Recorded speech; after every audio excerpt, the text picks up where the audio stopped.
خشم آتش درونی است که اگر کنترل نشود زندگیمان را می‌سوزاند. همه ما در زندگی با لحظاتی روبرو می‌شویم که تسلط بالای احساسات، مخصوصاً خشم، برایمان سخت می‌شود. اما اسلام برای این آتش درونی راه درمان دارد. در این ویدیو با 5 راهکار از اهل بیت و اسلام می‌پردازیم که چطور خشم خود را مهار کنیم. روش اول، وضو گرفتن. امام باقر علیه السلام فرمودند خشم از شیطان است و شیطان از آتش آفریده شده و آتش را فقط آب خاموش می کند. پس هرگاه کسی از شما خشمگین شد وضو بگیرد.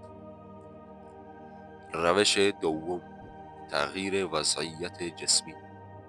پیامبر اکرم صلی الله علیه و آله فرمودند اگر ایستاده ای و خشمگین شدی بنشین، اگر نشسته ای دراز بکش.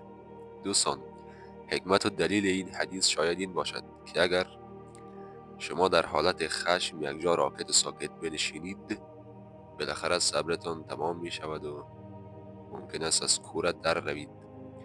پس بهتر است از محلی که در آن عصبانی شدید دور شوید. روش سوم، سکوت کردن.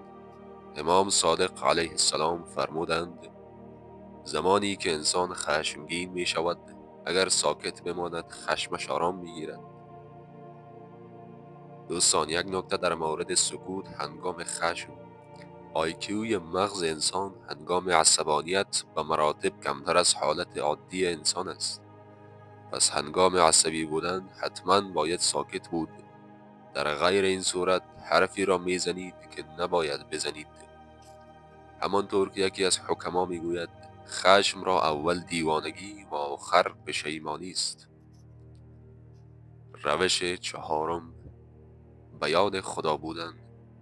حضرت علی علیه السلام فرمودند وقتی خشمگین شدی به قدرت خدا بر تو و داوری روز قیامت فکر کن. روش پنجم و مهمترین روش، دعا و ذکر گفتن موقع عصبانیت. البته کار سختی است که موقع عصبانیت به یاد ذکر باشید و دعا کنید، ولی ناممکن نیست.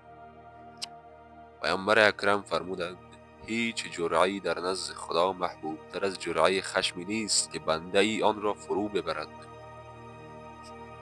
دوستان، خشم یک احساس طبیعی است، اما اسلام از ما می‌خواهد که آگاهانه و با تأمل و صبر با او برخورد کنیم. همانطور که شهوت یک غریزه طبیعی است، اما باید از راه حلال و شرعی رفع شود.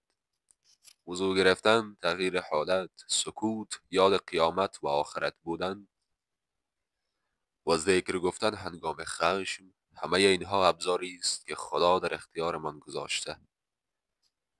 خشم نشانه قدرت و زور نیست، کنترل خشم است که نشان دهنده قدرت واقعی است.